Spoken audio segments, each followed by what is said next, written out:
Hey guys, welcome back. In today's video, I will be showing you how to lock Notion page with password. So let's get started. Open Notion on your device. Choose the page you want to lock with a password. Click on the three dots at the top right corner of the page.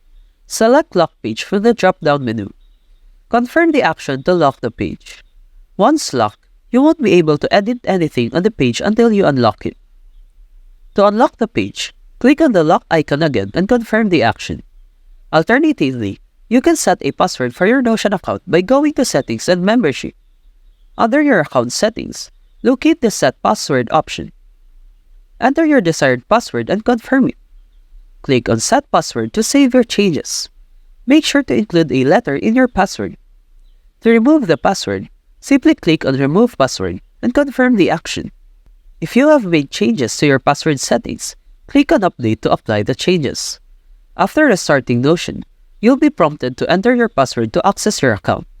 That's it for this video. If you have found this video helpful, simply leave a like below or subscribe because it helps me reach more people. See you soon!